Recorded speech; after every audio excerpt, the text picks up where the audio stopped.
இணையதள தேரிலேறி உலகெல்லாம் வலம் வரும் இசை முரசு வானொலி. இது இதயங்களை இணைக்கும் வானொலி. இசை முரசு எஃப்எம் இணைய வானொலி நேயர்கள் அனைவருக்கும் நெஞ்சம் நிறைந்த சலாம், அஸ்ஸலாமு அலைக்கும். இன்றைய ஊர் சுற்றி பறவை நிகழ்ச்சியில் நாம் சந்தித்து உரையாட இருப்பது பாண்டிச்சேரி குறித்த தகவல்களை நம்மோடு பகிர்ந்து கொள்வதற்காக, பாண்டிச்சேரியினுடைய சுற்றுலா தலங்கள் குறித்தும் அங்கிருக்கக்கூடிய சுற்றுலா தலங்களுடைய சிறப்புகள் குறித்தும் நம்மோடு உரையாடுவதற்காக மிகச்சிறந்த ஒரு சுற்றுலா வழிகாட்டியாக, ஒரு மிகச்சிறந்த சமூக செயல்பாட்டாளராக, வானொலியினுடைய அறிவிப்பாளராக, பன்முக இலக்கிய, கலை இலக்கிய, பண்பாட்டு தலங்களில் பயணம் செய்யக்கூடியவராக என மிகச்சிறந்த ஆளுமை ஒருவரை நாம் சந்தித்து பேச இருக்கிறோம். அதிலும் மிக குறிப்பாக இதுவரை சமூக செயல்பாட்டிற்காக 10 முறை தேசிய விருது பெற்றிருக்கிறார். இந்தியாவினுடைய பிரதமர் அவர்கள் உட்பட இவர்களை விருது வழங்கி சிறப்பித்திருக்கிறார்கள். அதே போன்று இந்திய அரசின் சார்பில் இதுவரை 35 நாடுகளுக்கு அமைதி தூதராக, அம்பாசிடராக பயணம் மேற்கொண்டு நல்லிணக்கம், அமைதி போன்ற பணிகளுக்காக தன்னை முழுமையாக ஈடுபடுத்திக் கொண்டவர்கள். பிரெஞ்சு நாட்டினுடைய எம்பியால் இறுதியாக கடந்த சில நாட்களுக்கு முன்பு விருது வழங்கி சிறப்பிக்கப்பட்ட சமூக செயல்பாட்டாளர் ஆதவன் அவர்களை நாம் சந்தித்து பேச இருக்கிறோம். இன்றைக்கு புதுச்சேரி என அழைக்கப்படுகிற பாண்டிச்சேரி குறித்த தகவல்களை நாம் பேச இருக்கிறோம். கோடை காலத்தை கொண்டாடக்கூடிய வகையில் இசைமுரசு எஃப்எம் இணைய வானொலி இந்த கோடை காலம் முழுவதையும் ஒவ்வொரு வாரம் வெள்ளிக்கிழமையில் ஒவ்வொரு மாவட்டத்தினுடைய சுற்றுலா தலம் குறித்து பேச இருக்கிறோம். ஒவ்வொரு வாரத்திலும் ஒவ்வொரு சிறப்பு அழைப்பாளரை சந்தித்து அந்த மாவட்டத்தினுடைய சுற்றுலா தலத்தினுடைய சிறப்புகள் பற்றி பேச இருக்கிறோம். அந்த வகையில் இந்த வாரம் பாண்டிச்சேரி எனப்படுகிற இந்த புதுச்சேரி மாநிலம் முழுவதும் மிக அற்புதமான சுற்றுலா தலங்கள் விரிந்து கிடக்கிறது. மனதை கொள்ளை கொள்கிற, இயற்கையில் கவர்ந்து ஈர்க்கிற அற்புதமான கடற்கரைகள், அற்புதமான பூங்காக்கள், மிகச்சிறந்த சுற்றுலா தலங்கள், ஆன்மீக திருத்தலங்கள் என்று திரும்புகிற திசையெல்லாம் சுற்றுலா தலங்கள், உலக சுற்றுலா பயணிகளை ஈர்க்கக்கூடிய மிக அற்புதமான தளமாக இந்த புதுச்சேரி என அழைக்கப்படுகிற பாண்டிச்சேரி விளங்கி கொண்டிருக்கிறது. இந்த பாண்டிச்சேரிக்கு உலகின் பல்வேறு நாடுகளில் இருக்கக்கூடிய நம்முடைய நேயர்கள், தமிழகத்தினுடைய நேயர்கள் வந்து செல்ல வேண்டும் என்றால் அதற்கான வழிமுறைகள், சரியான சுற்றுலா தகவல்களை நம்மோடு பகிர்ந்து கொள்கிறார் சமூக செயல்பாட்டாளர் ஆதவன் அவர்கள். இப்போது நம் அனைவர் சார்பிலும் திரு ஆதவன் அவர்களை அன்போடு வரவேற்றுக் கொள்ளும். வணக்கம் சார். வணக்கம் ஐயா. வணக்கம், இனிய வணக்கம். உண்மையிலேயே உங்களுடைய சமூக செயல்பாடு, அதற்காக உங்களுக்கு இந்த அரசு வழங்கி இருக்கிற அங்கீகாரம், இதையெல்லாம் பார்க்கிற போது ரொம்ப சிறப்பாகவும் பெருமையாகவும் இருக்கிறது. எங்களுடைய மனப்பூர்வமான வாழ்த்துக்களும் பாராட்டுகளும் சார். உங்களுடைய வாழ்த்துக்களையும் அன்புகளையும் பாராட்டுகளையும் அன்போடு ஏற்றுக்கொள்கிறேன் ஐயா. இன்னும் மேலும் நான் இந்த பணிகளை தொடர்வதற்கு உங்களுடைய பாராட்டுக்கள் எனக்கு ஒரு உந்துதலாக அமையும் என்று நான் நம்புகிறேன் ஐயா. நிச்சயமா சார், நன்றி. இப்ப ஊர் சுற்றி பறவை அப்படிங்கிற நிகழ்ச்சிக்காக பாண்டிச்சேரி குறித்து பேச வந்திருக்கிறோம். அதுக்கு முன்னால நான் உங்களுடைய சமூக செயல்பாடுகள் குறித்தும் உங்களுக்கான அங்கீகாரம் பற்றியும் பேசியிருக்கேன். உங்களை பற்றிய ஒரு சுருக்கமான அறிமுகமாக, உங்களுடைய சொந்த பகுதி பாண்டிச்சேரியில் உங்களுடைய பகுதி, அதே போன்று உங்களுடைய கல்வி, உங்களுடைய குடும்பம், இது குறித்த ஒரு சுருக்கமான அறிமுகத்தை சொல்லுங்க. என்னுடைய பெயர் ஆதவன். என்னுடைய தந்தையார் பெயர் செல்வம். என்னுடைய அம்மாவுடைய பெயர் தனலட்சுமி. நான் ஒரு நடுத்தர விவசாய குடும்பத்தில் பிறந்தவனாக இருந்தாலும், என்னுடைய தந்தையார் விவசாய குடும்பத்தை சேர்ந்தவராக இருந்தாலும், தமிழ் பற்று உள்ளவர் என்கிற காரணத்தினாலே, குறிப்பாக எங்களுடைய இல்லத்தினுடைய பெயர் உட்பட, எங்களுடைய சகோதரர்களுடைய பெயர் உட்பட எல்லோருமே தமிழிலே தான் அமைந்திருக்கும். குறிப்பாக என்னுடைய தந்தையாரை பற்றி ஒரு வரி சொல்ல வேண்டும் என்று சொன்னால், ஈரோட்டு பகலவன் வெண்தாடி வேந்தர் தந்தை பெரியார் இந்நாட்டு இங்கர்சால் என்றும், காஞ்சி வந்த மறுமலர்ச்சி கருவூலம் என்றும், அடுக்குமுடியிலே பேசி அனைவரையும் கவரக்கூடிய பேரறிஞர் அண்ணா என்றெல்லாம் பாராட்டப்படக்கூடிய பேரறிஞர் பெருந்தகை அண்ணா அவர்களுடைய கொள்கைகளாலும் ஈர்க்கப்பட்டு தந்தை பெரியார், பேரறிஞர் அண்ணா என்கிற இந்த இரட்டை குழல் துப்பாக்கிகள் என்று சொல்லலாம், அல்லது ஒரு பக்கத்தின் இரு நாணயங்கள் என்று கூட சொல்லலாம்.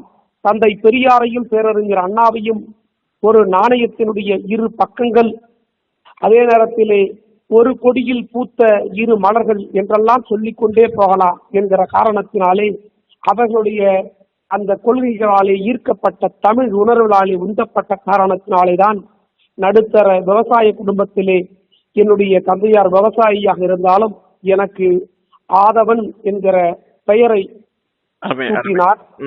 அதே நேரத்தில் என்னுடைய தங்கைக்கு இசையமுது, அதாவது புரட்சி கவிஞர் பாவேந்தர் பிறந்த மண் இந்த மண், புதுச்சேரி மண்.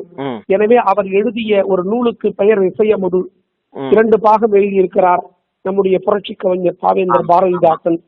அந்த அடிப்படையிலே இசையமுது என்கிற பெயரை என்னுடைய தங்கைக்கும், இன்னொரு தங்கைக்கு அருளரசி என்றும், இன்னொரு தங்கை என்னுடைய தங்கை பிரான்ஸ் நாட்டிலே இருக்கிறார், ஊர்மிளா, அவர்களும் பிரான்சிலே இருக்கிறார்கள். நான் சொன்ன அருளரசி அவர்கள் லண்டனிலே இருக்கிறார்கள். என்னுடைய இன்னொரு தங்கை எல்லி. எல்லி என்பது ஒரு இலக்கிய பெயர், பெரும்பாலும் யாருக்கும் தெரியாது. எல்லி என்றாலும் இலக்கியத்திலே சூரியன் என்று பொருள். ஆதவனும் ஒரு சூரியன், எங்கள் வீட்டிலே எல்லி 2 சூரியன்கள் ஒரு வீட்டிலே. அது மட்டுமல்ல, ஆமா ஆமா ஐயா, அதே நேரத்தில் எங்கள் வீட்டிலே சந்திரனும் உண்டு. என்னுடைய தம்பியினுடைய பெயர் ஈரவன். இலக்கியத்தில் ஈரவன் என்று சொன்னால் சந்திரன் என்று பொருளுங்க ஐயா. நல்ல தமிழ் பற்றோடு குழந்தைகளுக்கு நல்ல தமிழ் பெயர் வைத்திருக்கிற ஒரு பெருமகனார். ஆமா. உங்களுடைய கல்வி குடும்பம் பற்றி சொல்லுங்க ஐயா. நான் இங்க படித்தது எல்லாமே புதுச்சேரியில தான். என்னுடைய தொடக்க கல்வியிலிருந்து நிறைவு வரை நான் இந்தியிலையும் ஒரு பிரவீன் சொல்றாங்க இல்லைங்களா, அது அந்த டிகிரி முடிச்சிருக்கேன், பட்டப்படிப்பு. அது இல்லாம இந்தியில கீழ்நிலை மேல்நிலை தட்டச்சு முடிச்சிருக்கேன்.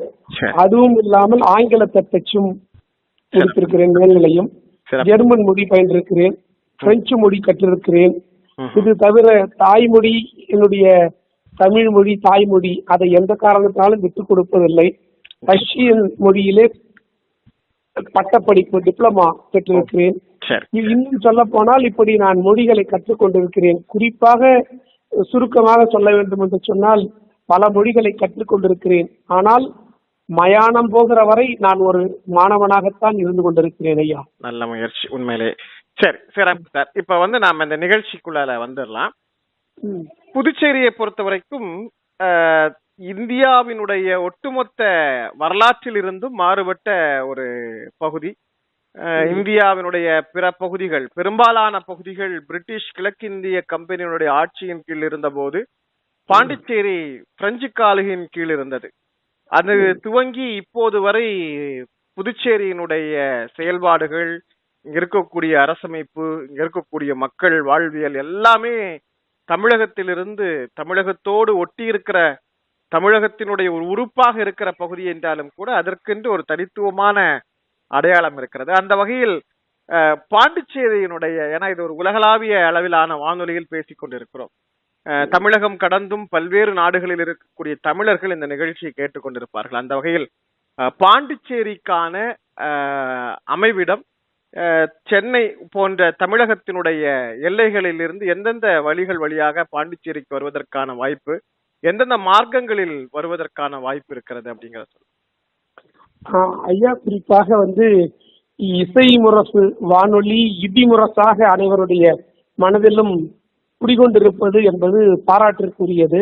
எனவே அந்த அடிப்படையிலே ஐயா, உங்கள் உட்பட இந்த நிகழ்ச்சியை கேட்டுக்கொண்டிருக்கக்கூடிய அனைவருக்கும் முதலில் என்னுடைய இனிய வணக்கங்களையும், அதே நேரத்திலே அஸ்ஸலாமு அலைக்கும் என்று சொல்லக்கூடிய என்னுடைய சலாமையும் சொல்லி நமஸ்கார் என்று என்னுடைய அன்பையும் அனைவருக்கும் நேயர்களுக்கு தெரிவித்துக் கொள்கிறேன் ஐயா. இந்த ஊர் சுற்றி பறவை என்கிற உங்களுடைய நிகழ்வு இந்த நேரத்திலே, கோடை காலத்திலே அனைவருக்கும் விடுமுறை விடப்பட்டு எல்லோரும் ஊர் சுற்றி பார்க்க வேண்டும் என்று நினைக்கக்கூடிய இந்த நேரத்திலே இந்த நிகழ்வு என்பது, அதுவும் புதுச்சேரிக்கு வாங்க என்று, ஊர் சுற்ற போகலாம் வாங்க புதுச்சேரிக்கு என்று நீங்கள் அழைப்பது பொருத்தம்தான் ஐயா. அதே நேரத்துல புதுச்சேரி என்று நீங்கள் சொல்லுகிற பொழுது புதுச்சேரிக்கு வந்து பாண்டிச்சேரி, பொந்திச்சேரி, புலேச்சேரி, பொதுக்கா, வேதவனம், வேதபுரி என்றெல்லாம் பல பெயர்கள் உண்டு. ஆனாலும் புதுச்சேரி என்பதுதான் வரலாற்று ரீதியாக இந்த புதுச்சேரிக்கு உண்மையான உள்ள பெயர். உங்களுக்கெல்லாம் தெரியும், மதராஸ் என்பது இன்றைக்கு நாம் சென்னை என்று அழைக்கிறோம். மும்பை முதலில் பாம்பே என்று அழைக்கப்பட்டது. அதே நேரத்திலே கல்கத்தா என்று அழைக்கப்பட்டது இன்றைக்கு கொல்கத்தா என்று மாறி போயிருக்கிறது. அதே போல்தான் பாண்டிச்சேரி என்று நினைத்துக் கொண்டிருக்கிறவர்களுக்கெல்லாம் புதுச்சேரி என்பதுதான் வரலாற்று ரீதியாக புதுச்சேரியினுடைய சரியான பெயர் என்கிற காரணத்தினாலே பாராளுமன்றத்திலே சட்டம் இயற்றப்பட்டு அது மாற்றப்பட்டது என்பதுதான் புதுச்சேரியினுடைய வரலாறு ஐயா. அதே நேரத்தில் நீங்கள் ஒரு கேள்வியை தொடுத்தீர்கள், அதாவது சென்னையிலிருந்து வருவதற்கு எப்படி வரலாம் என்று. சென்னையிலிருந்து வருகிற பொழுது மேல்மருவத்தூர் வழியாக, தாம்பரம், மேல்மருவத்தூர், திண்டிவனம் வழியாகவும் வரலாம். அதே நேரத்திலே கிழக்கு கடற்கரை சாலையின் வழியாக கடற்கரை ஒட்டிய அழகை ஆர்த்தெழும் அலை கடலினுடைய அழகை ரசித்தபடியே நீங்கள் அப்படியே நீங்கள் கிழக்கு கடற்கரை சாலையில் மூலமாக அந்த திருவான்மியூர் வழியாக மரக்காணம் வந்து அப்படியே கோட்டக்குப்பம் தமிழக எல்லை பகுதியிலே குத்தியால்பட்டியிலே உள்ளே நுழையலாம். இப்படி சென்னையிலிருந்து நீங்கள் வருவதற்கான ஒரு வாசல் கதவு புதுச்சேரி அந்த எல்லை கதவு உங்களுக்கு திறக்கப்பட்டிருக்கிறது. வரக்கூடிய ஊர் சுற்றி பறவைகளாக உலா வரக்கூடியவர்களுக்கு இது சென்னையிலிருந்து வருவதற்கான வழி. வேறு என்ன எல்லைகளில் உள்ள வர்றதுக்கு வாய்ப்பு இருக்கு? இப்ப திருச்சியிலிருந்து வர்றவங்க எல்லாம் வந்து பண்ருட்டி வழியாக வந்து விழுப்புரம் வழியாகவும் வரலாம். அதே நேரத்துல இன்னும் குறிப்பாக சொல்ல போனால் அவர்கள் வந்து விருத்தாசலம், அதே நேரத்துல விருத்தாசலம் வழியாக வந்து விழுப்புரம் வந்து புதுச்சேரி வழியாகவும் உள்ளே வரலாம். மாவட்டங்களிலிருந்து வரக்கூடியவங்களுக்கு இந்த வழி வசதியாக இருக்கும் ஐயா. கடலூர் வழியாகவும் அதே நேரத்தில் இன்னொரு வழியும் உண்டு.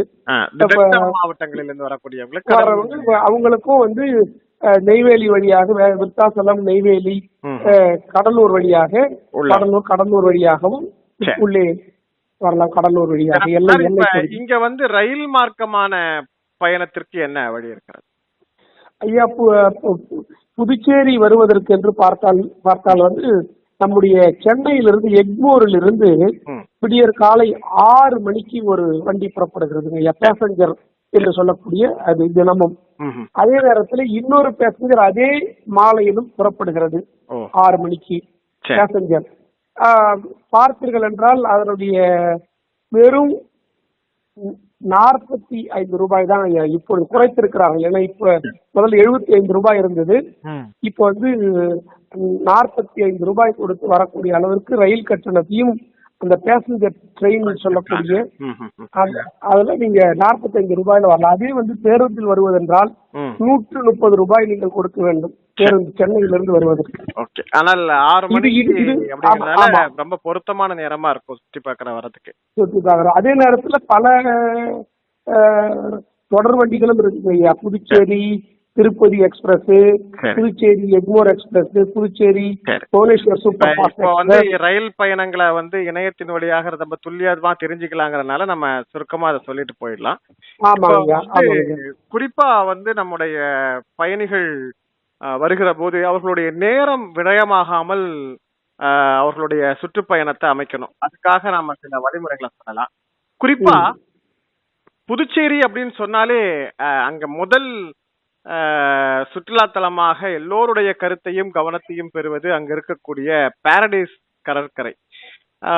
உண்மையிலேயே வந்து கிட்டத்தட்ட ஒரு அது என்ன ஒரு தங்க மணல் கடற்கரை என்று அதை வர்ணிப்பார். அந்த அளவிற்கு ஒரு அழகு நிறைந்த வெண்மை கடற்கரை.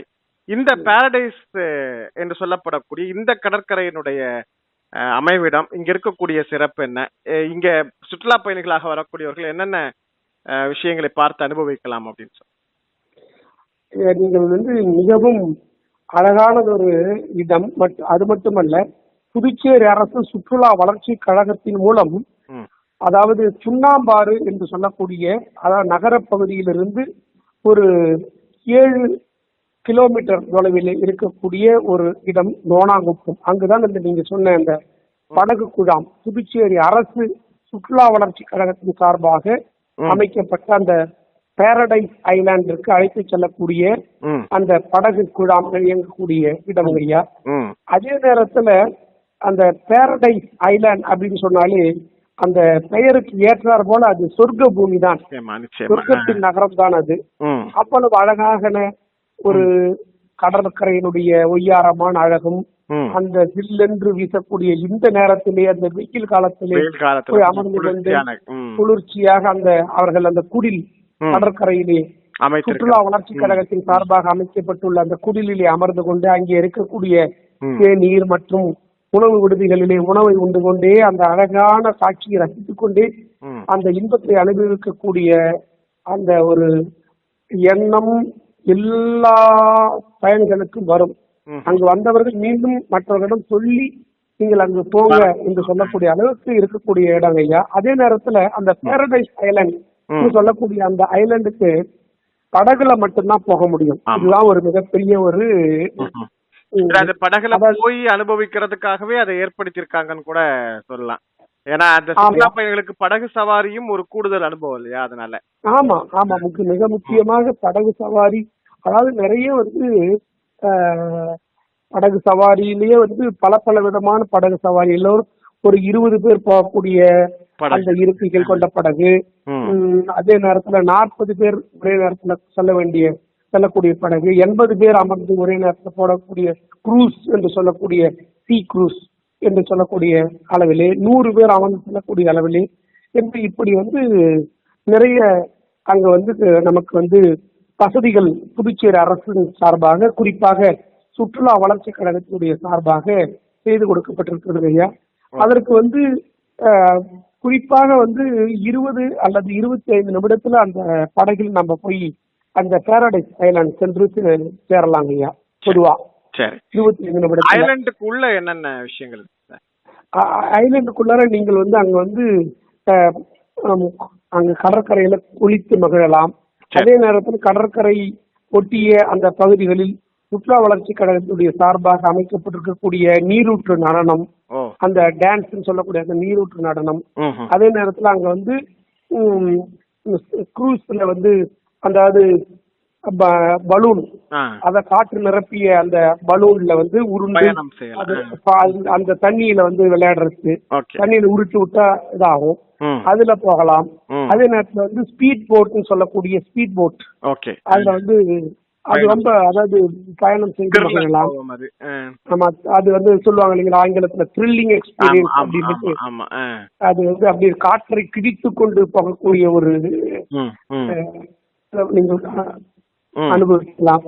அதே நேரத்துல இப்படி அந்த குரூஸ் இல்லாம தனியா ஒருவர் மட்டுமே அமர்ந்து கொண்டு ஒரு ஓட்டுநர் வருவாரு, அதுல நீங்க போகலாம். இப்படி அனுபவங்கள் அங்க முழுமையா கிடைக்குது. ஆமாங்க, இது ஒவ்வொரு குறிப்பா ஒவ்வொரு சுற்றுலா பயணிகளும் பார்த்து மகிழ்ந்து அனுபவிக்கக்கூடிய ஒரு பேரடைஸ் ஐலாண்ட் அந்த போட் ஹவுஸ். ஆமா, ஒரு நாளில் காலை துவங்கினால் மதியம் வரைக்குமான நேரமே அந்த இடத்துல போயிடும் இல்லையா? ஆமாங்க ஐயா, ஆமா. அது குறிப்பா உள்ளூர் பயணிகளாக இருந்தால், உள்ளூர் சுற்றுலாவாசிகளாக இருந்தால் சாப்பாடு கட்டிக்கிட்டு காலையில எடுத்துட்டு போயிட்டு அங்கேயே உட்காந்துட்டு மத்தியானத்துக்கு மேலதான் வருவாங்க. இப்படி ஆனா வெளியூர் பயணிகளுக்கு அங்க ஹோட்டல் வசதிகள், விடுதிகள், சாப்பிடுவதற்கு எல்லாமே இருக்கு. லே கஃபே என்று சொல்லக்கூடிய அந்த அரசனுடைய சார்பாகவும் இருக்கு. Okay sir. அதே மாதிரி இன்னொரு அப்படியே ஒரு வித்தியாசமான தலம் அப்படின்னா ஸ்ரீ அரவிந்தர் ஆசிரமம். கிட்டத்தட்ட ஒரு ஆன்மீக பெருந்தளம் மாதிரியான ஒரு அற்புதமான அமைதி பூங்கா, மனதை இன்மைப்படுத்துகிற, அமைதிப்படுத்துகிற, இன்னும் சொல்ல போனால் நகர்ப்புற நெருக்கடி வாழ்க்கைக்குள்ளால் உழந்து கொண்டிருக்கக்கூடியவர்கள் கொஞ்சம் இதமான மனநிலையை பெற வேண்டும் என்றால் அது செல்ல வேண்டிய இடமாக இந்த அரவிந்தர் ஆசிரமம் இருக்கு. இந்த அரவிந்தர் ஆசிரமம் எங்க இருக்கு, இதனுடைய பயண அனுபவம் பத்தி சொல்லுங்க ஐயா. குறிப்பா ஒரு நல்ல கேள்வி கேட்டீர்கள் ஐயா. அதாவது புதுச்சேரிக்கு வருபவர்கள் முதலில் பார்க்க வேண்டும் என்று நினைக்கக்கூடிய இடம் அரவிந்தர் ஆசிரமம். ஏனென்று சொன்னால் அரவிந்தர் இங்கு புதுச்சேரிக்கு வந்து யோக கலையை இந்த உலகிற்கு வெளிக்கொணர்ந்தவர் அன்பிற்குரிய ஐயா, நம்ம ஆன்மீக செம்மலாக விளங்கிய அன்பிற்குரிய அரவிந்தர் தான். அரவிந்தர் 1909 புதுச்சேரிக்கு வந்து இறங்கினார். ஏனென்று சொன்னால் நீங்களே ஏற்கனவே சொன்னது போல பிரிட்டிஷ் ஏகாதிபத்தியத்தால் மற்ற இடங்கள் எல்லாம் ஆட்சி செய்யப்பட்டிருந்தது. ஆனால் புதுச்சேரி மட்டும்தான் குறிப்பாக பிரெஞ்சு ஆட்சியின் கீழ் எல்லையில் இருந்த காரணத்தினாலே குறிப்பாக அங்கு, அதாவது பொலிட்டிக்கல் அசைலம் என்று ஆங்கிலத்தில் சொல்வது போல அரசியல் புகலிடம். ஏன்னா அங்க வந்து எப்ப என்று கண்குத்தி பாம்பாக அவரை எப்பொழுது கைது செய்து விடலாம் என்று ஆங்கில ஏகாதிபத்தியம் காத்து கொண்டிருந்த நிலையிலே அவர்களுடைய கண்களிலே மண்ணை தூவிவிட்டு புதுச்சேரிக்கு 1909 வந்து இறங்கியவர் தான் நம்முடைய அரவிந்தர் அவர்கள். அவர்களால் உருவாக்கப்பட்டதுதான் அரவிந்தர் ஆசிரமம். அதே நேரத்தில் அரவிந்தரை பற்றி சொல்லுகிற அதே நேரத்தில் நம்முடைய மகாகவி பாரதி, அவரையும் நாம் மறக்க முடியாது ஐயா. குறிப்பாக பாரதி அப்படின்னு சொன்னாலே அவர் புரட்சி கவிஞரே சொல்லுவார். அவருடைய தனது ஆசானை பற்றி குறிப்பிடுகிற போது பாரதிதாசன் இந்த ஊரினுடைய புதுச்சேரியினுடைய கவிஞர் பாரதியை பற்றி சிலாகித்து பேசுவார். பாவேந்தர் சொல்லுகிற பொழுது சொல்லுவார், தமிழகம் தமிழுக்கு தகும் உயர்வளிக்கும் தலைவனை எண்ணி தவம் கிடக்கையில் இலகு பாரதி புலவன் தோன்றினான். பைந்தமிழ் தேர்ப்பாகன் அவன் ஒரு செந்தமிழ் தேனி சிந்துக்கு தந்தை குவிக்கும் அத்தை குயில் இந்நாட்டை கவிழ்க்கும் பகையை கவிழ்க்கும் கவி முரசு நீடுதுயில் நீக்க பாடி வந்த நிலா காடு கமழும் கற்பூர சொற்கோ கற்பனை ஊற்றாம் கதையின் புதையல் அறம்பாட வந்த அறிஞன் மரம்பாட வந்த அறிஞன் மண்டும் மதங்கள் அண்டா நெருப்பவன் அயலார் எதிர்ப்புக்கு அணையா விளக்கவன் என்று சொல்லிக்கொண்டே போவான் புரட்சி கவிஞன். அப்படிப்பட்ட அந்த பாரதியும் அரசியல் புகலிடமாக இங்கு வந்து சேர்ந்ததும் தமிழகத்தில் அவர்களை வாழ்வதற்கு ஒரு மிகப்பெரிய நெருக்கடியை உருவாக்கி, ஏன்னா மகாத்மா காந்திக்கு இல்லாத நெருக்கடி. ஏன்னா மகாத்மா காந்தியை அழித்து விட வேண்டும் என்று ஆங்கில அரசு நினைக்கவே இல்லை. அதே போன்று ஆயுதம் ஏந்தி நின்ற நேதாஜிக்கு இல்லாத நெருக்கடி பேனாவை ஏந்தி நின்ற பாரதிக்கு ஆங்கில அரசால் வந்தது. எனவே அங்கிருந்து அவருடைய வாழ்வை புதுப்பித்துக் கொள்வதற்கு அவர் புகுந்த இடம் புதுச்சேரி. பாரதிக்கு வாழ்வளித்த இடம் என்று சொல்லலாம். அப்படி ஒரு சிறப்பு வந்து அது மட்டுமல்ல, பாரதிதாசன், அரவிந்தர், இந்த அருங்காட்சியங்கள் எல்லாம் நாம் பார்க்க வேண்டிய ஒரு இடங்கள், அருங்காட்சியகங்கள் ஐயா. அந்த நான் குறிப்பிட்டு சொன்னது போல அரவிந்தர் ஆசிரமத்திற்கு அவர் உருவாக்குகிறார். அப்பொழுது அவரோடு இணைந்தவர் தான் மீரா அல்போன்சா என்று சொல்லக்கூடிய பிரான்ஸ் நாட்டினுடைய அந்த பெண்மணி. அவரைத்தான் நாம் அன்போடு ஆங்கிலத்திலே மதர் என்று சொல்வதை போல அன்னை என்று அன்புடன் அழைக்கிறோம்.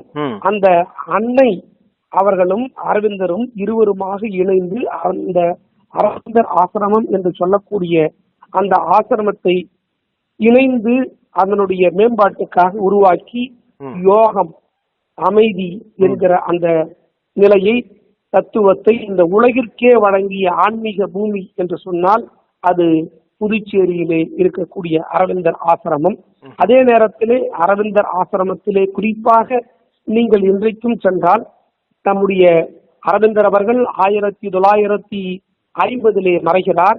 1950 மறைகிற பொழுது அதன் பிறகு அந்த ஆசிரமத்தினுடைய பொறுப்புகள் எல்லாம் மீரா அல்போன்சா என்று சொல்லக்கூடிய, நான் ஏற்கனவே சொன்னது போல பிரான்ஸ் நாட்டு பெண்மணியாக இருக்கக்கூடிய அவர்களுடைய கைகளிலே அந்த பொறுப்பு ஒப்படைக்கப்படுகிறது.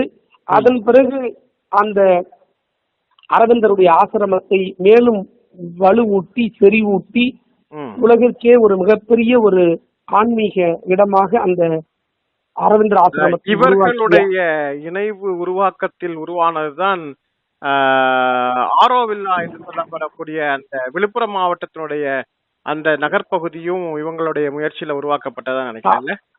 ஆமாங்க ஐயா. நீங்க சொல்ற ஆரோவில் என்று சொல்லக்கூடிய ஆரோவில் நம்முடைய அரவிந்தர் மற்றும் அன்னையனுடைய முயற்சியினாலே உருவாக்கப்பட்ட ஒரு செய்தியாக இருந்தாலும் கூட ஆரோவில் என்பது பிப்ரவரி 28, 1968 நம்முடைய அன்னையினுடைய அந்த ஒரு முயற்சியினாலே உருவாக்கப்பட்ட ஒன்று. முதலில் ஆரோவில் என்றால் அது ஒரு பிரெஞ்சு வார்த்தை. ஆரோ என்றால் உதயம் என்று பொருள், என்று சொன்னால் நகரம் என்று பொருள். உதய நகரம் என்றும் பொருள் கொள்ளலாம். அதே நேரத்திலே ஆரோ என்பது அரவிந்தோ என்று சொல்லக்கூடிய ஆரோ, அவருடைய பெயரால் அமைந்த அந்த ஆரோ என்று அதிலிருந்து எடுத்துக்கொண்டு ஆரோ வீல் என்றும் பொருள் கொள்ளலாம். இது அன்னையினுடைய கனவு.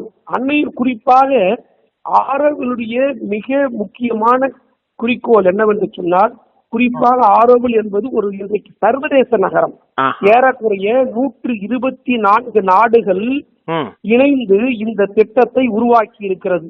குறிப்பாக 124 நாடுகளிலே இருந்து, ஒவ்வொரு நாடுகளிலிருந்தும் அந்தந்த நாடுகளிலே இருந்தும் ஒரு ஆண் ஒரு பெண் என ஒரு கைப்பிடி மண்ணை கொண்டு அவரவர்களுடைய நாடுகளிலே இருந்து கொண்டு வந்து 124 நாடுகளை சேர்ந்தவர்கள் அந்த கலசத்திலே, தாமரை வடிவிலான அந்த கலசத்திலே இட்டு, நாம் அனைவரும் ஒன்று, உலக அமைதிக்காக பாடுபட வேண்டும், நம்மிடத்திலே ஜாதி இல்லை, நிறம் இல்லை, மொழி பேதமில்லை, இந்த நாட்டான் என்று சொல்லக்கூடிய வேறுபாடுகள் இல்லை, உலகம் என்கிற ஒரே குடையின் கீழ் நாமெல்லாம் மனிதர்கள் என்கிற தத்துவத்தை, உலக அமைதியை உருவாக்குவதன் உன்னத நோக்கம்தான் நம்முடைய அன்னை அவர்களுடைய எண்ணத்திலே உதித்த உலக அமைதிக்கான ஒரு இடமாக இந்த ஆரோவில். ரொம்ப சிறப்பு. ஒரு அற்புதமான வரலாறு, உணர்வு பூர்வமான வரலாறு.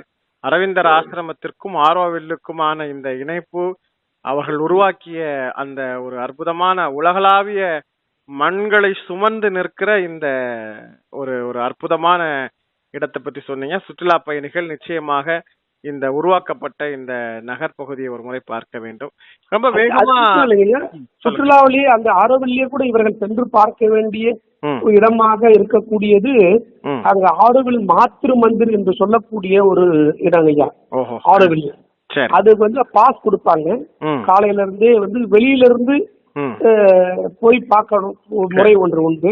முன்கூட்டியே இவர்கள் இணையத்துல ஆரோவில்.org அப்படின்ற இணையத்தில் பதிந்து கொண்டால் அவர்களுக்கு உள்ளே சென்று அமர்ந்து அந்த மெடிடேஷன், நீங்க கேட்டீங்க இல்லையா, மெடிடேஷன் சொல்லக்கூடிய தியானம் செய்வதற்கான ஒரு வாய்ப்பை அந்த ஆரோவில் பவுண்டேஷன் வழங்கும். ஆனால் அதற்கு இவர்கள் முன்கூட்டியே இவர்கள் இவருடைய ஆதார் கார்டு மூலமாக பகிர்ந்து கொள்ள வேண்டும் ஐயா. பாஸ் எடுக்கணும் இல்லையா, அது ஒரு முக்கியமான ஆமா. இது நடைமுறை. நேரடியாக வந்தால் காலையில் வெளியில போயிட்டு வெளியில பார்க்கலாம். அந்த ஆரோவில் இருக்கக்கூடிய மாத்திரு மந்திர், அது கூட நீங்க நம்ம சொன்னோம் இல்லைங்களா, மாத்திரு மந்திர் என்பது, மாத்திரு என்பது அன்னை, நம்முடைய வீர அல்போன்ஸ் அவர்களுடைய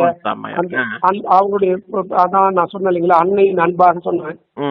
மந்திர் என்றால் கோவில் என்றால் அன்னையின் கோயில். ஏன்னா அந்த கரு, அந்த எண்ணம், அந்த கருத்தாக்கம் இவர்களால் கொண்டு வரப்பட்டது என்கிற ஒரே காரணத்தினாலே அந்த மாத்திரு மந்திர் என்று பெயர் சூட்டிருக்கிறார்கள் ஐயா. குறிப்பா இந்த ஆரோவில் இன்னும் ஒரு செய்தின்னா, அங்க எந்தவித கிறிஸ்தவ ஆலயங்களை, தேவாலயங்களை பார்க்க முடியாது, இந்து கோயில்களை காண முடியாது, இஸ்லாமிய அந்த தர்காக்களை பார்க்க முடியாது, பஞ்சாப் சீக்கியர்களுடைய குருதுவாக்களையும் நாம் காண முடியாது, ஜெயின கோயில்களை பார்க்க முடியாது. இதற்கெல்லாம் மாற்றாகத்தான் இந்த மாத்திரு மந்திர் என்று சொல்லக்கூடிய தியான மண்டபம். அந்த தியான மண்டபத்திலே அமர்ந்து கொண்டு மதங்களுக்கு அப்பாற்பட்ட ஒரு நல்லிணக்க கூடாரம், அவரவருடைய மத வழிபாடு அல்லது அவரவருடைய கடவுள்களை கூட தியானம் செய்ய பிரார்த்திக்க முடியும்.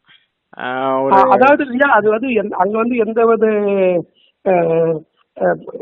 கடவுள்களை குறிப்பிடும்படியா இல்லாம அங்க சூரிய ஒளி அங்க படும். அந்த அந்த மாத்திரு மந்திர்னு சொல்லக்கூடிய அந்த மேலிருந்து அந்த துவாரத்தின் வழியாக அது படும். அங்க கிறிஸ்டல்னு சொல்லுவாங்க ஐயா. அதாவது ஜெர்மன் நாடு கொடுக்கப்பட்ட ஏறக்குறைய 3 கோடி ரூபாய் அளவில் நாடு வழங்கிய அந்த கிறிஸ்டல், அந்த படிகத்தின் மீது விழ, அந்த படிகத்தில் ஒரு சூரிய வெளிச்சம் விழுந்தவுடன் அந்த வெளிச்சத்தில் அமர்ந்து கொண்டு நம்முடைய வள்ளலாருடைய ஒளி வழிபாடு என்று சொல்வது போல இங்க அந்த சூரிய வெளிச்சத்துடைய அதை பார்த்து கொண்டு அமர்ந்து கொண்டு கண்ணை மூடிக்கொண்டு கண்ணை உற்று பார்த்து கொண்டு தியானம் செய்யக்கூடிய அளவிலே அந்த மாற்று மன்னர் அமைக்கப்பட்டிருப்பதுதான் ஐயா அந்த ஆறுகளுடைய சிறப்பு என்பது. இதை பார்க்க வேண்டிய சுற்றுலா பயணிகள் ஊர் சுற்றி பார்க்கணும்.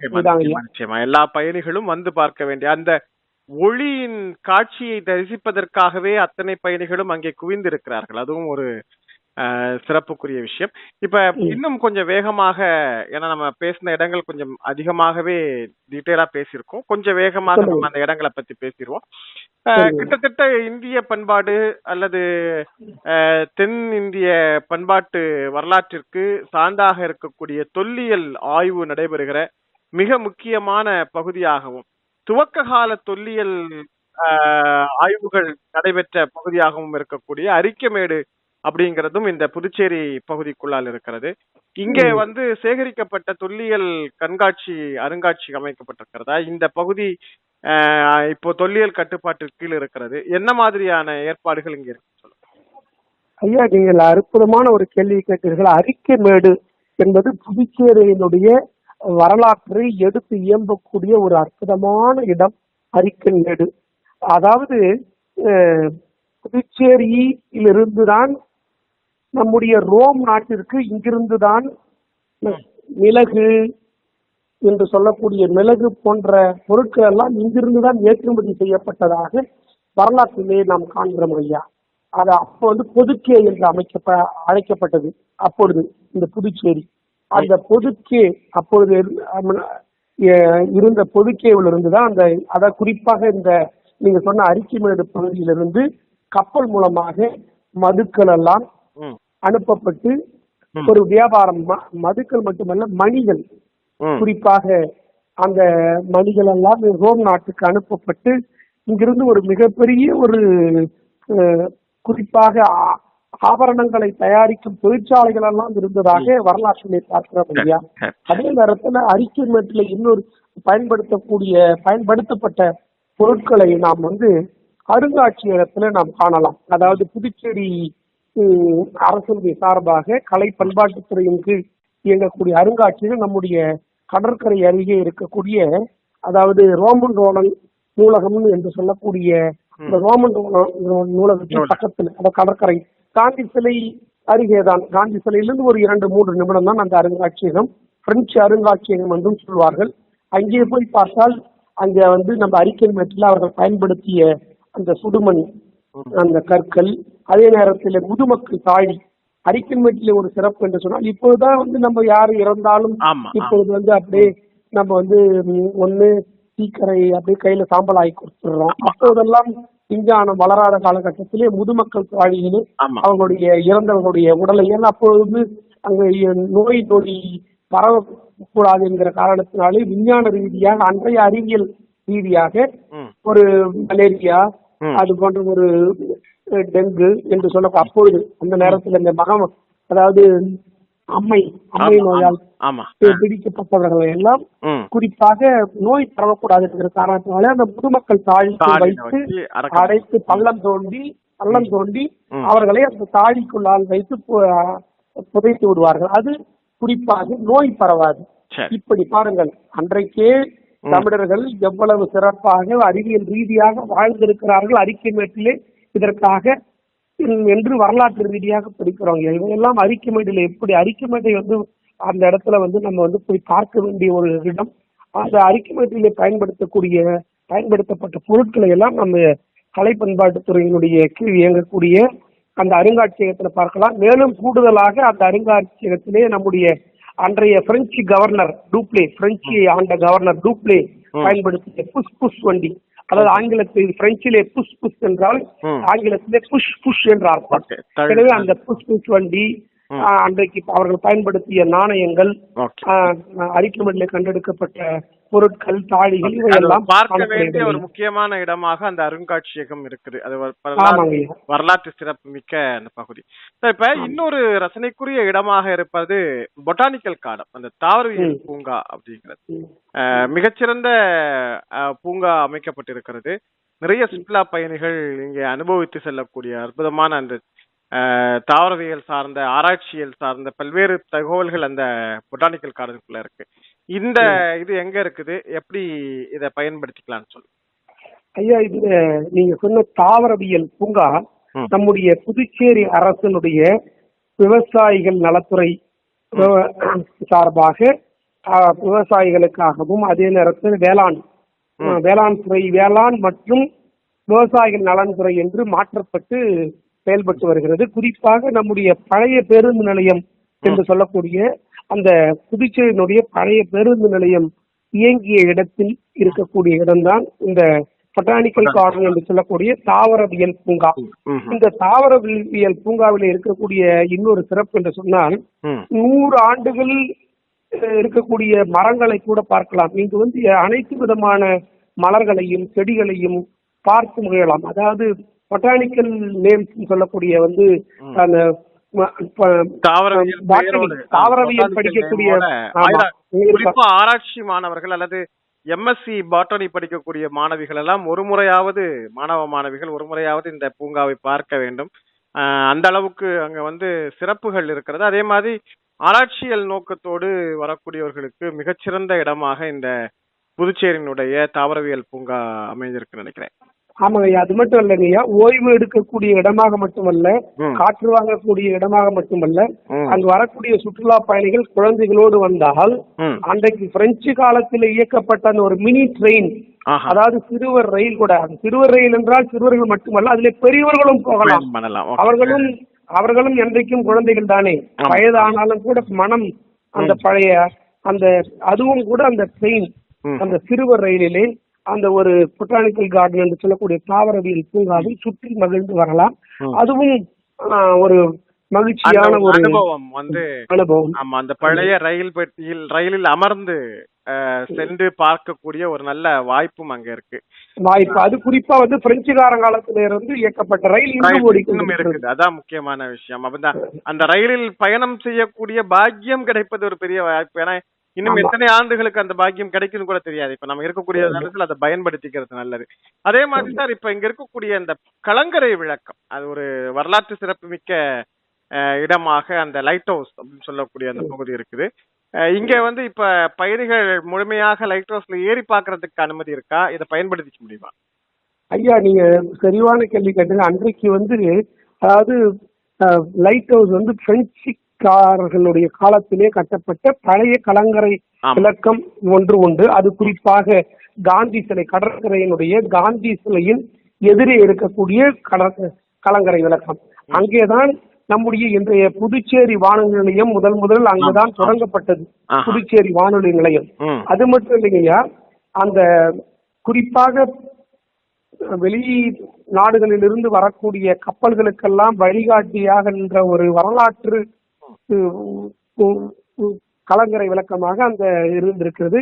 நாளாக அந்த விளக்குடைய வெளிச்சம் கொஞ்சம் குறைந்து வந்த காரணத்தினாலே இப்போது நவீன விஞ்ஞான முன்னேற்றத்திற்கு ஈடு கொடுக்கிற வகையிலே புதிய கலங்கரை விளக்கம் உப்பளம் பகுதியிலே கட்டப்பட்டு, அதாவது இன்றைக்கு சொல்லக்கூடிய மெரினா பீச் என்று ஒரு புதிய ஒரு இடத்தை உருவாக்கி இருக்கிறார்கள். இது வந்து இங்க நம்ம கடற்கரை காந்தி சிலை இருக்கக்கூடிய இடம் வந்து கல் கொட்டி இருக்கக்கூடிய இந்த ராக்கி பீச் என்று ஆங்கிலத்தில் சொல்லுவார்கள். அது ராக்கி பீச், அது வந்து மெரினா பீச், அதாவது புதிய கலங்கரை விளக்கம் இருக்கக்கூடிய அங்கு நீங்கள் சென்று பார்ப்பதற்கு, மேலே ஏறி சென்று பார்ப்பதற்கு அனுமதி உண்டு. அங்கு நாம் மேலே சென்று அந்த புதுச்சேரியினுடைய அழகை கண்டு ரசிக்கலாம். ஆர்ப்பரிக்கும் கடல் அலைகளுடைய அந்த எழும் சத்தத்தை கேட்டு மகிழலாம். அதே நேரத்தில் பச்சை பசேல் என்று இருக்கக்கூடிய தென்னங்கீற்றுகளுடைய அந்த பொய்யார அதற்கு இணையாக நிற்கிறோம் என்கிற மகிழ்ச்சியோடு அந்த கலங்கரை விளக்கத்திலே சிறுவர்களும் பெரியவர்களுமாக ஏறி சென்று பார்ப்பதற்கு மத்திய அரசுடைய அங்க இருக்கக்கூடிய அவர்கள் அனுமதி கொடுக்கிறார்கள் ஐயா. சரி சரி, சிறப்பு சார். இப்ப நம்ம நேரத்தை கருதி சுருக்கமா இங்க இருக்கக்கூடிய ஆன்மீக சுற்றுலாத்தலங்கள், ஏன்னா இங்க கிறிஸ்தவ சுற்றுலாத்தலம், இந்து கோயில்கள், இஸ்லாமிய பள்ளிவாசல்கள், தேவாலயங்கள் என்று சுற்றுலாத்தலங்கள் ஆன்மீகத்தையும் சிறப்பிக்கக்கூடிய வகையில புதுச்சேரி சிறப்பு பெற்றிருக்கு. சுருக்கமா என்னென்ன தலங்கள் இருக்குங்கிறத மட்டும் ஐயா, குறிப்பாக வந்து இது ஒரு ஆன்மீக பூமியை மட்டுமல்ல, மத நல்லிணக்கத்திற்கு எடுத்துக்காட்டான பூமியும் கூட புதுச்சேரி.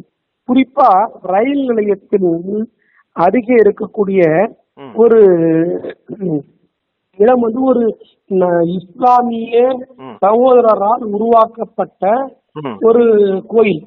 அதனாலதான் வந்து அந்த சுப்பிரமணிய கோயிலா இருந்தாலும் அப்படி சொல்ல மாட்டாங்க, அவருடைய பெயரை சொல்லி தான் சொல்லுவாங்க. அது எதற்கு சொல்லுகிறேன் என்றால், இது வந்து மத நல்லிணக்கத்திற்கு எடுத்துக்காட்டாக இருக்கக்கூடிய ஒரு இடம். அதே போல அதற்கு பக்கத்துல இருக்கக்கூடிய தேவாலயம், அந்த தேவாலயம் குறிப்பாக நூற்றாண்டை கடந்த ஒரு தேவாலயம்.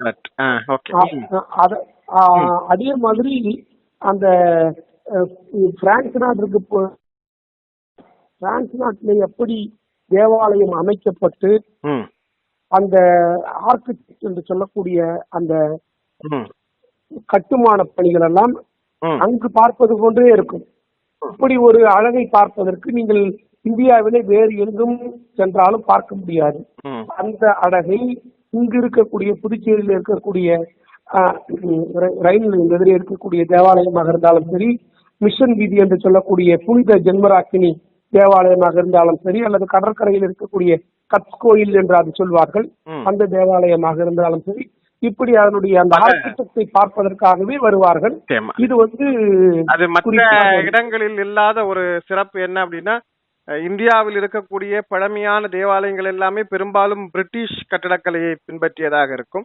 இங்க இருக்கக்கூடிய தேவாலயம் பிரெஞ்சு கலையை பின்பற்றியதாக இருக்கும். அதனால அந்த கட்டடக்கலையை பார்ப்பதற்கு இன்னும் ஒரு சிறப்புக்குரியது. அதே போன்று அந்த மீரான் தர்கா என்று சொல்லப்படக்கூடிய இஸ்லாமிய வழிபாட்டு தலம், அதே போன்று சிறப்புக்குரிய இந்து கோயில்கள் எல்லாமே இங்க வந்து அது சின்ன சுப்ராய பிள்ளை வீதியில் இருக்கக்கூடிய ஒரு தர்கா.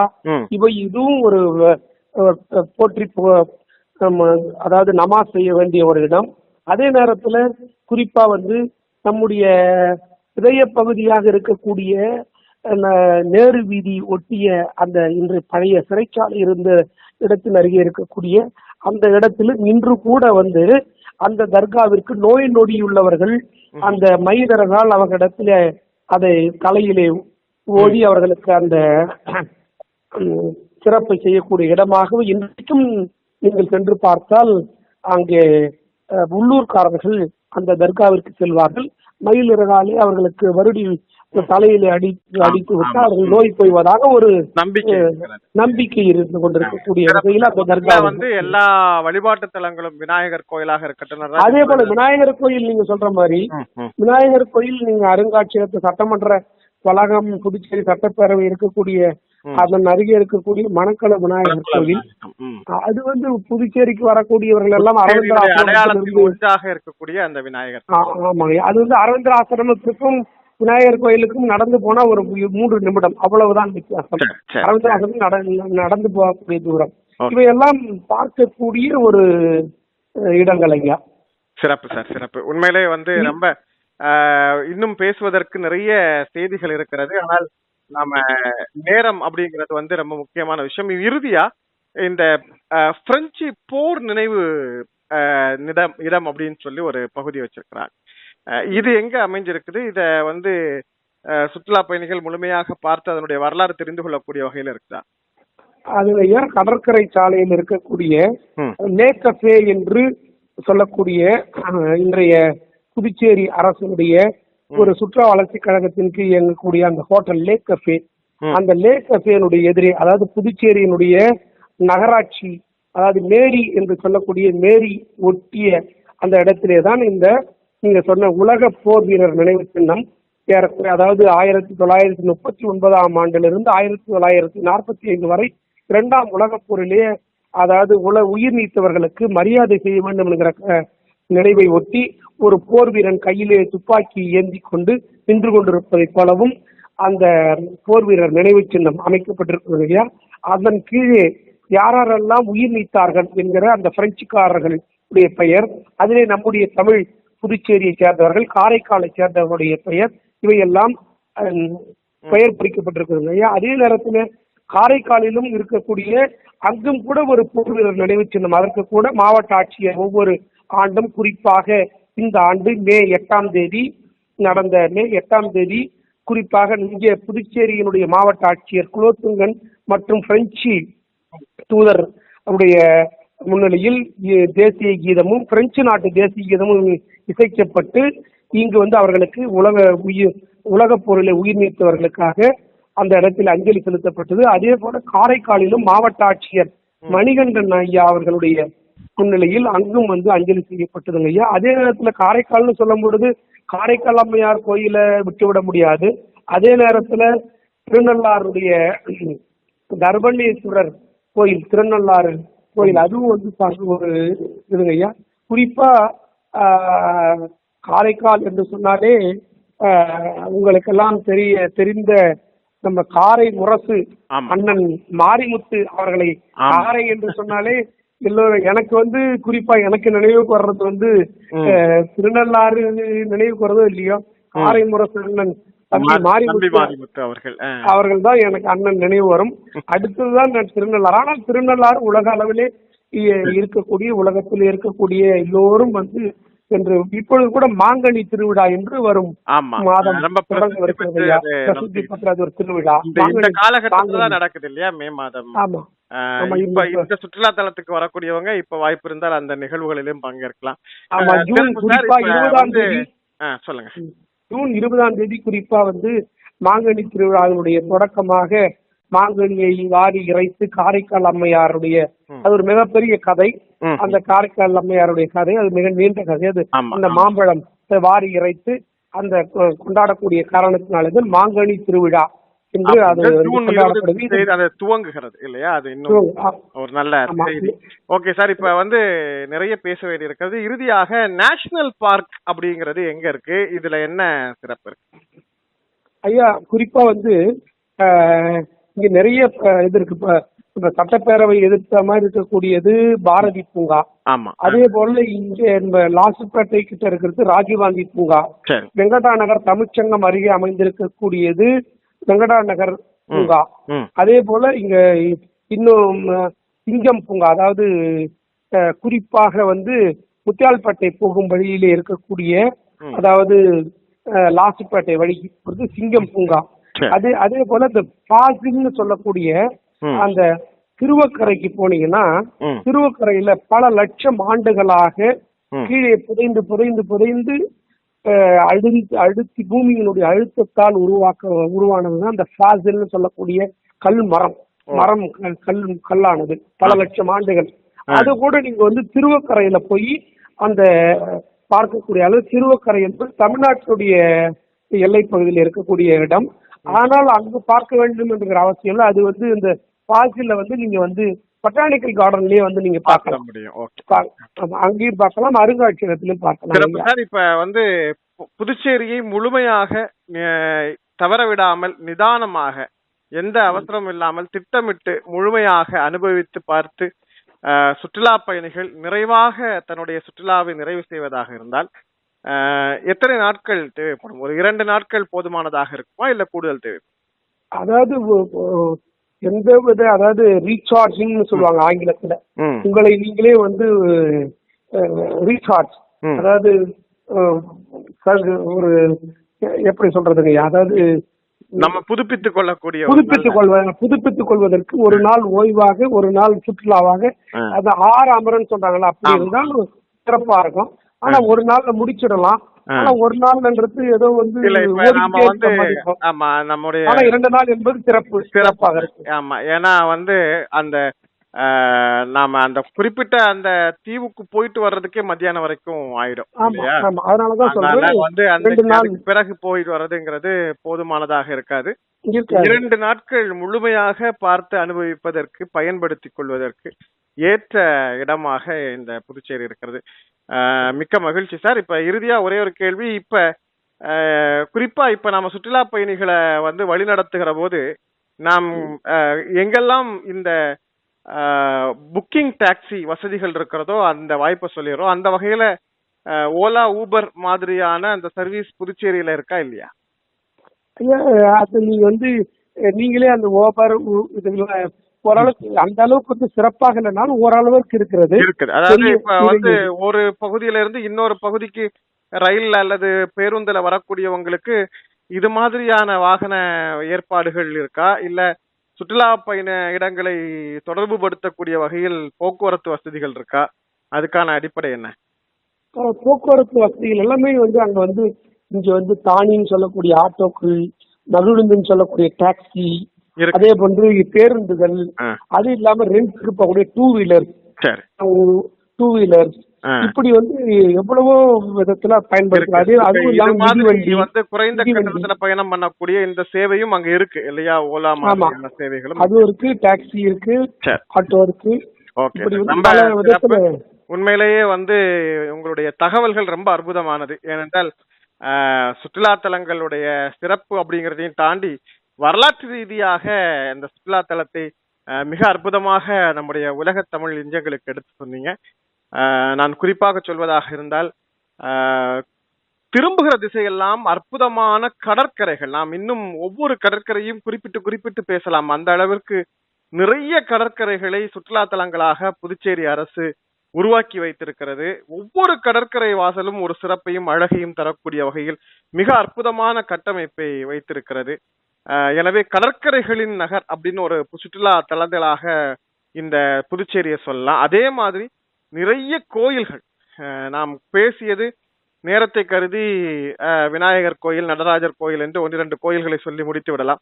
ஆனால் ஆன்மீக சுற்றுலா தலத்திற்கே ஒரு நாள் பயணம் செய்யலாங்கிற அளவுக்கு நிறைய கோயில்கள் இருக்கிறது.